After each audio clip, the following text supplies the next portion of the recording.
Hey everyone, it's Zano here, and welcome to 8 Things I Wish I Knew When I Started Playing Balatro. With Balatro being nominated for so many awards this holiday season, including Game of the Year, there are a lot of new phases to the Balatro community. So now, as someone with hundreds of hours in the game, I figured I'd make a video about 8 things I wish I knew when I started playing Balatro. So let's jump right into it, kicking it off with tip number 1. You cannot receive duplicates of consumables or jokers. This means that if you are searching for, let's say, a Death Tarot card or a Pluto Planet card, but you currently have one of those in your consumable slots, you will not find it in the store. I made the mistake several times when I first started out, but once you understand the mechanic, you can actually use this little curveball in the game to your advantage. Say you are looking for a Saturn planet card to upgrade your straights. Well, if I hold 2 other random planet cards in my consumable slots, I know there's a higher percent chance that I will find that Saturn, as those 2 planet cards are kind of removed from the pool in the store. Note, there is one exception to this rule, and that is when you use the Showman Joker. The Showman Joker allows for repeats of jokers in consumable slots to find their way into the store.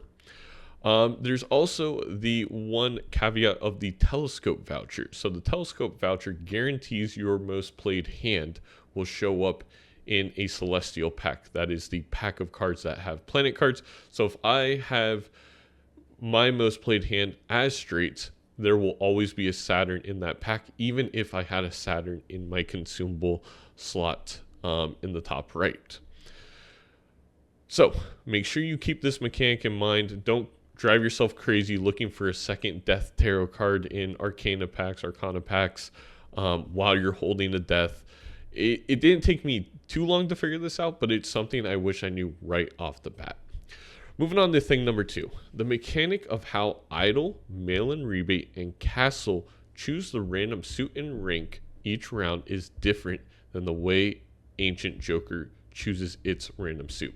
So quickly to explain, what are these jokers? These 3 jokers each select a random rank, suit, or rank and suit each round to use their ability on. Mail-in Rebate gives money for discarding a certain rank. Castle scales the numbers of chips it gives you for discarding a certain suit. And Idol gives a random certain card, such as the King of Hearts, times 2 mult when that card is scored. All of these change each round. All of these cards will be chosen from cards, ranks, and suits in your deck. For example, if you are on checkered deck and you have the Castle Joker, as long as you have not added any diamonds or clubs, it will only pick spades and hearts each round when deciding which suit you need to discard. By the way, checkered deck, for those unaware, makes your entire deck only hearts and spades. Furthermore, it picks one at random while searching your deck. So if you had, let's say, 5 of hearts and only a few other cards, those jokers are very likely to select 5 of hearts, 5 or hearts for their ability. However, this does not apply to Ancient Joker. Ancient Joker, which gives times 1.5 mult to a card of a certain suit. So if one round it can be all your hearts get times 1.5 mult when played. One round it could be spades. But it doesn't search your deck for that suit. It just randomly picks one. So if you're on checkered deck and you got Ancient Joker, even though you only had spades and hearts, there is a chance that it will pick diamonds. There is a chance it will pick clubs. And then you're not able to use Ancient Joker to its full ability. I kind of drove myself crazy at first, because at first I thought I understood the mechanic that Idol, Mail-in Rebate, and Castle would search your deck. But then once I got Ancient Joker and it flipped to a random suit on checkered deck for me, I was like, oh, do I not understand how this mechanic works for all these jokers? It took me about 3 or 4 days to put together, oh no, the way Idol, Mail-in Rebate, and Castle choose their cards is simply just different to that of Ancient Joker. So keep this in mind. Don't drive yourself crazy. And one way to really, utilize Ancient Joker and not get screwed over is to pair it with Smeared Joker, which makes diamonds and hearts basically equivalent. It makes spades and clubs basically equivalent. They can count for either suit, or actually both suits. Anyway, moving on to thing number 3. Well, I've covered these 2 mechanics in my hidden mechanics video. I did want to kind of shout them out in this one that maybe is going to capture a few more new players. These 2 little mechanics in Balatro are huge time savers, and it took me a while to find out both of them, especially when the game first came out. So first of all, you can hold R to reset a run. If the run is unseeded, it will reset to a random seed. If the run is seeded, it will reset to that seed. Secondly, you can use the right mouse button to unselect the cards you have selected. To this day, I still don't quite utilize this right click mechanic enough, because when Balatro first came out, I never employed the shortcut. So it became muscle memory just to click on the cards again to deselect. So if you're a new player, don't let that bad habit hit you. Utilize right click. It just makes playing the game a lot faster. And you know what? I'll throw in one more little tidbit into this kind of thing. Number 3 is that if you want to speed up the game, you can do so in the settings. There's a speed button, which will kind of just make all the animations go a little bit faster. Moving on to thing number 4.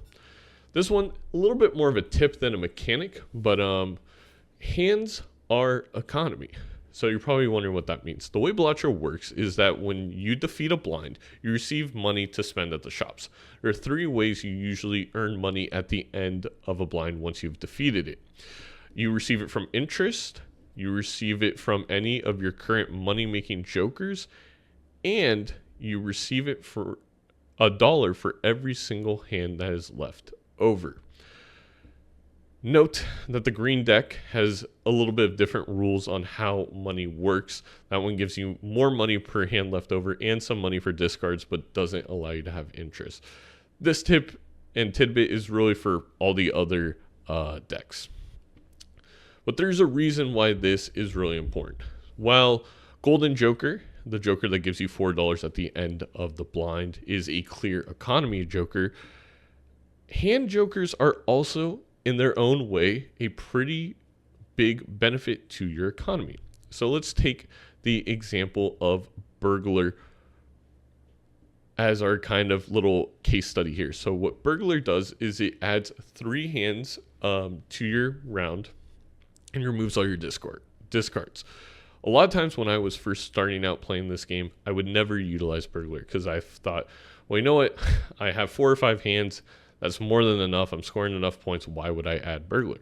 Well, it's a twofold effect. Not only does it give you more hands to just allow you to score more points if that's something you are concerned about, but if I have 8 hands and I only need 1 to win the blind, that means I have 7 hands remaining, which means I get $7 just from my hands at the end of the round. The same mechanic applies to the Grabber or Nacho Tongs voucher, both of which add 1 hand. You know, just getting that voucher, not only is it going to help you maybe get yourself out of a jam if you're not scoring enough, but it also will accelerate your economy, especially if you get that early. So at the end of the day, not only are hands utilized to, play the hands to score enough points to win the blind, they're also a massive part of establishing economy early in Balatro to allow yourself to explore the shops. I want to add one little fun tidbit here at the end. Something that it took me a month to figure out about Balatro is you can copy Burglar with Blueprint and Brainstorm. It seems like one of those jokers that would be incompatible, but in fact it is compatible. So if you copy Burglar with a Blueprint or Brainstorm, it simply adds 3 more hands. So there's been times in this game when I've been going for world records head-to-head with Balatro University, and Burglar has been a big part of it because if you utilize it with, let's say you somehow have 3 blueprints, all of a sudden you're getting 12 extra hands to do whatever you're doing for, your world record attempt, or just, having fun with Balatro trying to break it. Moving on to thing number 5. There are secret hands in Balatro. So spoiler ahead if you want to find this out on your own, but there are secret hands. The 3 secret hands are 5 of a kind, which are any 5 of the same rank, a flush house, which is a full house, which just is 5 of the same suit, and a flush 5, which is 5 of the same rank and suit. All of these hands are extremely powerful and also come with their own planet cards that will only begin to appear in the shop once you have played that type of hand at least once. These hands can be a game changer due to the high scoring ability. And especially on decks like Abandoned or Checkered, utilizing a flush house could really help you out in a low scoring jam when you have not gotten kind of the jokers you need to hit the scoring requirements. I know myself personally, I've really utilized flush houses when playing jokerless, which is the final challenge in the 20 challenges in Balatro, where you don't play with jokers. Because flush house is somewhat easy to manipulate your deck into, to get the right cards needed, and with how high scoring it is, it's a fantastic way to play the game. Maybe not what I would recommend the first type of run someone that is new to the game try, but it is fun to use, and it again can get you out of a jam. So just realize that these are options that you can play. Moving on to thing number 6, and it kind of has to do with what we just talked about. 4 fingers can be utilized to create straight flushes, flush houses, and flush fives with only 4 of the same suit. It took me much too long to understand just how powerful 4 fingers could be. Reading the card, you would assume that it only worked with a flush or straight hands. However, it can be used for any hand that contains the words flush in the title to turn that need of 5 of the same suit to 4 of the same suit for that specific hand type. 4 fingers is one of the few ways to make straight flush runs viable, and maybe even allow for a seance run to be viable. So again, 4 fingers allows you to only use 4 cards for straights and flushes, but that means if you, let's say, have a King of Hearts, a Jack of Hearts, a Queen of Diamonds, a 10 of Hearts, and a 2 of Hearts, that's a straight flush because you have 4 hearts in that, and then you have 4 cards that are in a row, and that's all Balatro cares about when you have 4 fingers. So it can create really funky straight flushes. Again, you're able to play flush houses a little bit easier. Make sure that if you do happen to be running with 4 fingers, you use it to its fullest ability. Tip number 7.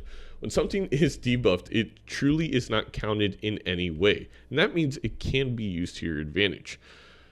The shining example of this, and it's something I use quite a bit, something I just watched Dr. Spectre use on one of his speed runs, is when face cards are debuffed and you score them when you have Ride the Bus, it does not crash the bus. So Ride the Bus, of course, gains molt for every hand played without a scoring face card.